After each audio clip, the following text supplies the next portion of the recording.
Hey there, lovely soul. Welcome back to Noah's Stories. So, how was your day? Did something make you smile today? Or maybe something's been weighing on your heart. If you're looking for a story gentle enough to soothe you, yet deep enough to stir your soul, you've found the right spot. Today, I'm sharing a love story that didn't start with sparks or butterflies. It began with fear and a marriage no one asked for. But what grew from it was something tender, patient, and surprisingly beautiful. So sit back, relax, and let your heart wander with me for a little while. Because maybe, just maybe, you'll see love in a way you've never seen before. Elena Brooks was the kind of girl with a quiet soul, eyes that spoke more than words ever could, and a burning love for painting.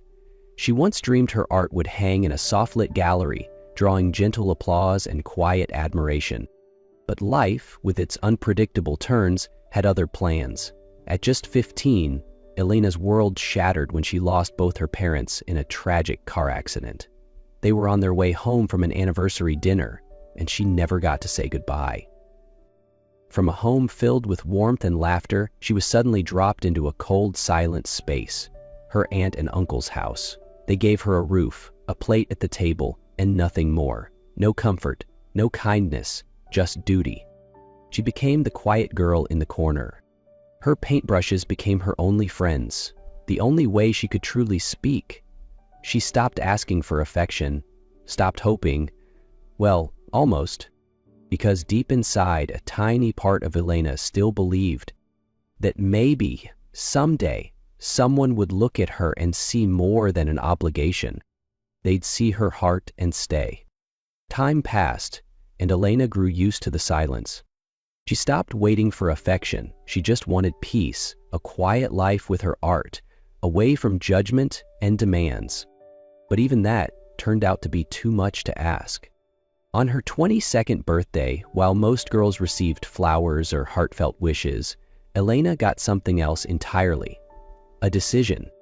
In the cold kitchen, her aunt sat upright, slid a white envelope across the table, and set it flatly. Elena sat, confused.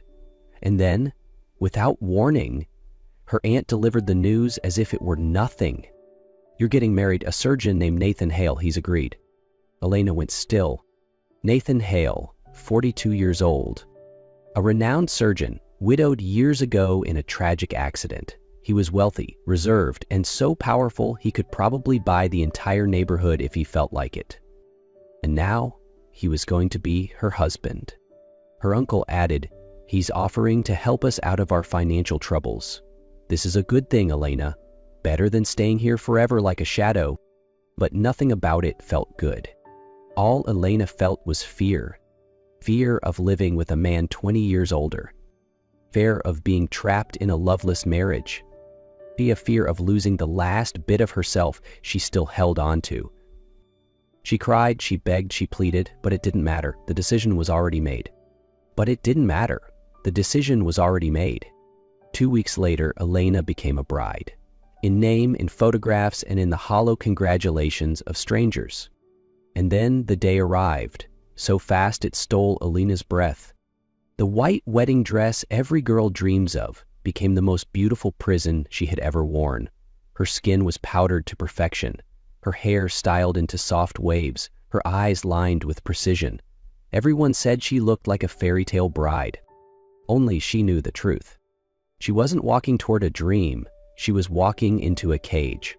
Her hands trembled around the bouquet as the grand church doors creaked open. Every head turned.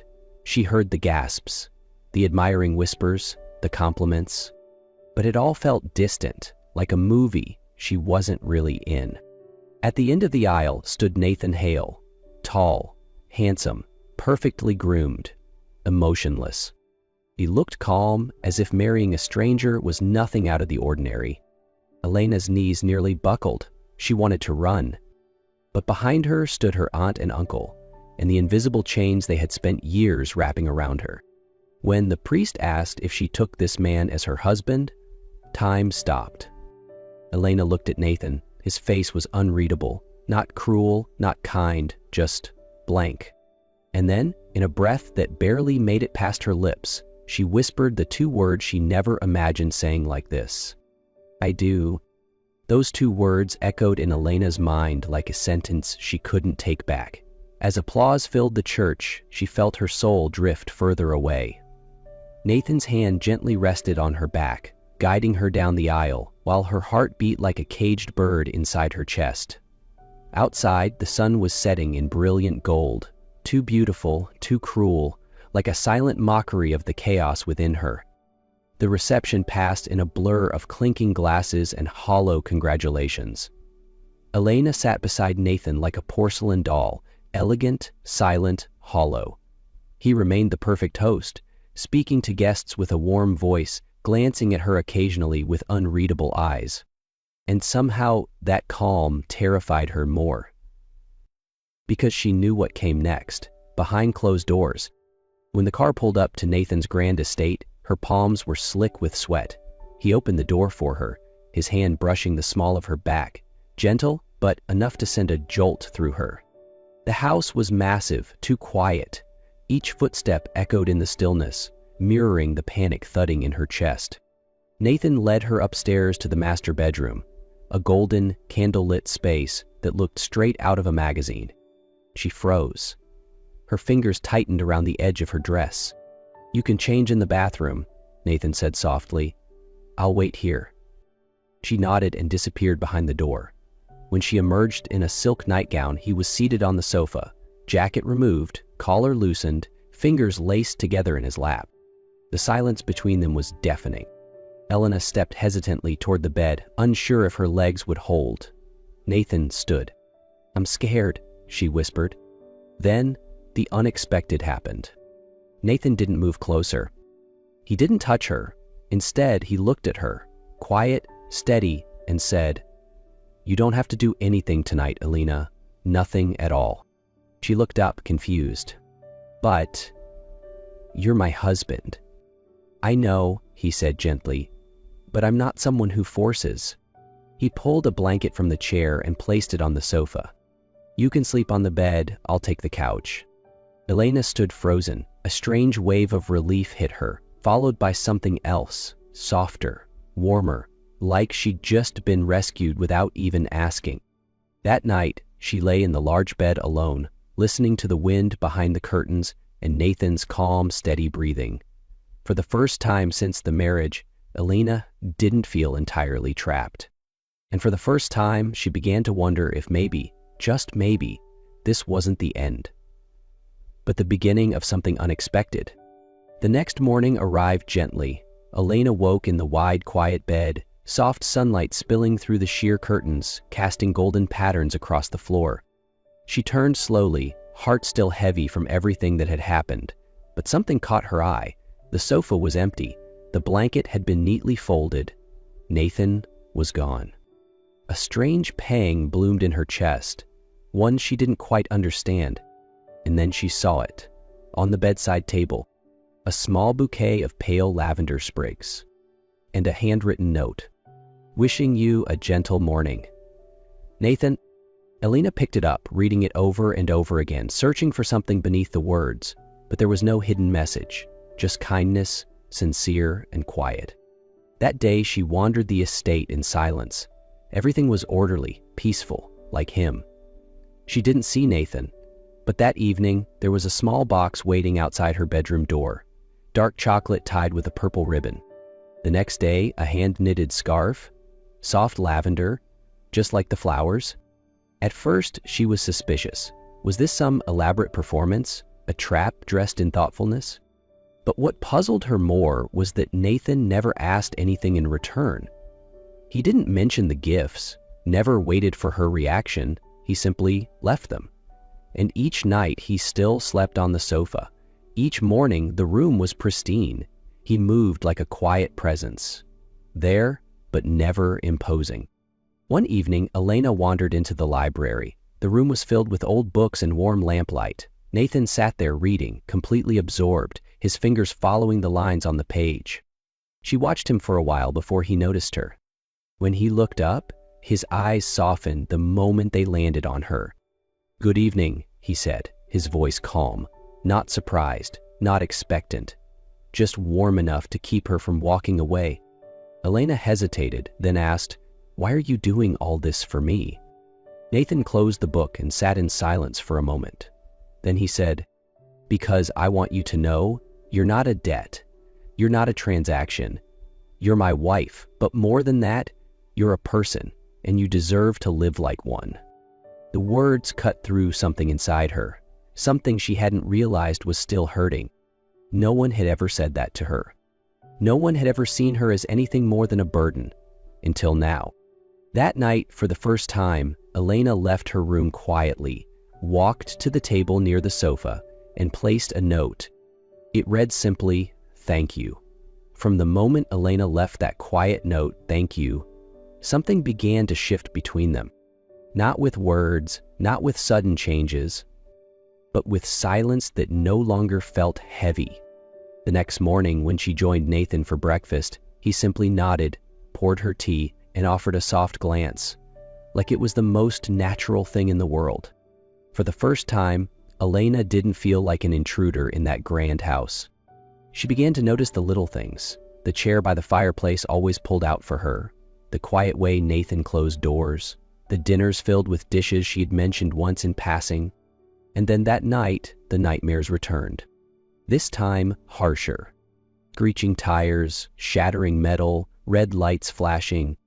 Elena woke, heart pounding, body drenched in sweat. She curled into herself, trembling. The door opened. Nathan entered, eyes wide with concern. "Elena?" He rushed forward, kneeling beside the bed. "What happened?" She couldn't speak. Tears ran down her face. Her breath came in shallow bursts.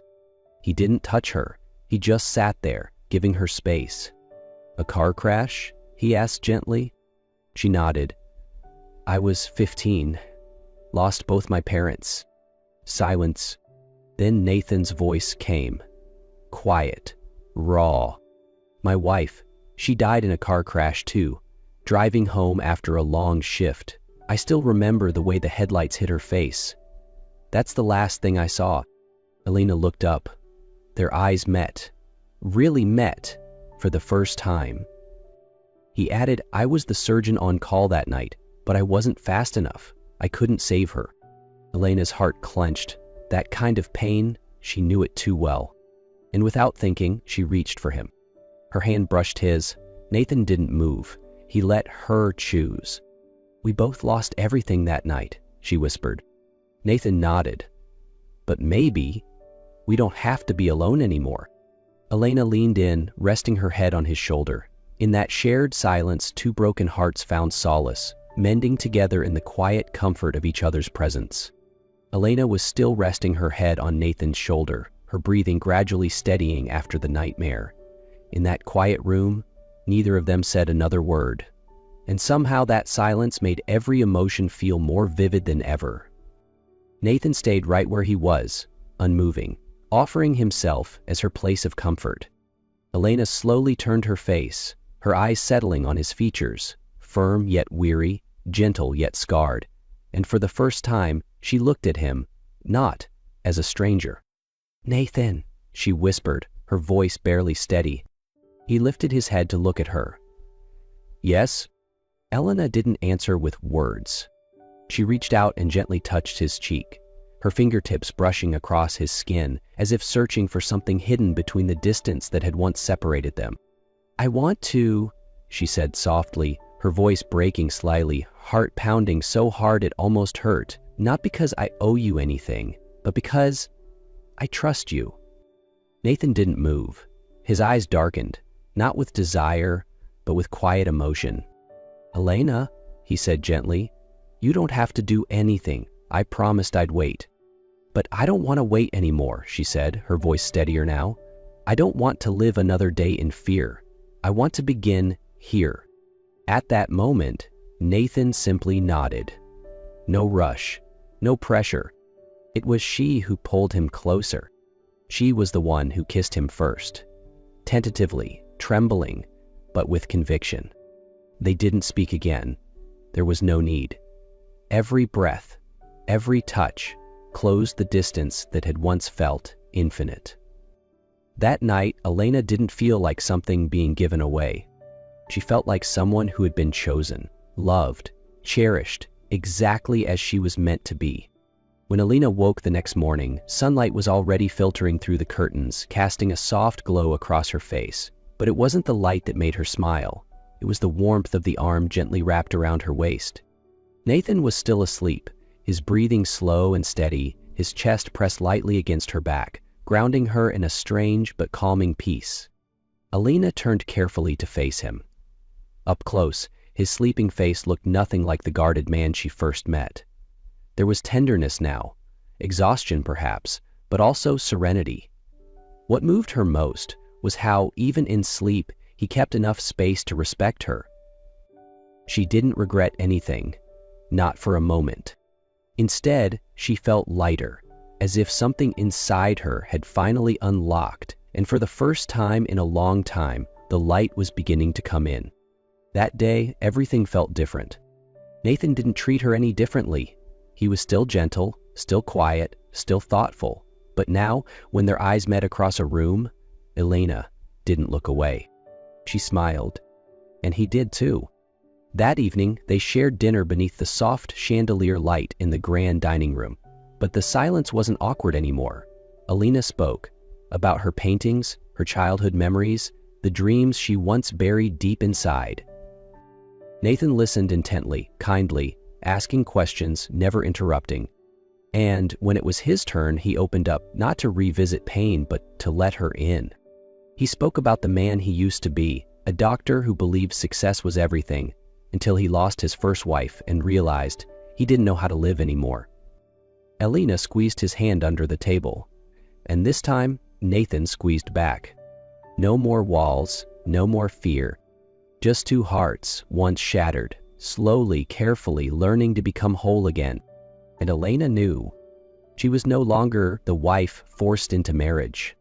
She was Elena, the woman Nathan chose to stay beside, and the woman who chose him too. 1 year after that night, on a quiet early spring morning, sunlight streamed gently through the window as Elena slowly stirred awake. The first thing she felt was the warmth of an arm wrapped around her waist. Nathan was still beside her, breathing steadily. But what made her heart flutter was the tiny figure nestled peacefully in his arms. Their newborn daughter. Only a few weeks old, yet she already brought with her a world of softness, brown curls, a perfect little face, and lips pursed as if dreaming of something beautiful. "She looks like you," Nathan whispered, never taking his eyes off their child. Elena smiled, her voice catching from the quiet flood of emotion. A year ago, she had believed her life was filled only with loss. Now, she was holding everything. Love, peace, a real family. Elena kissed their baby's forehead, then turned to Nathan. With tears shimmering in her eyes, she whispered, "Thank you for not giving up on me, for waiting, for teaching me how to trust and how to love."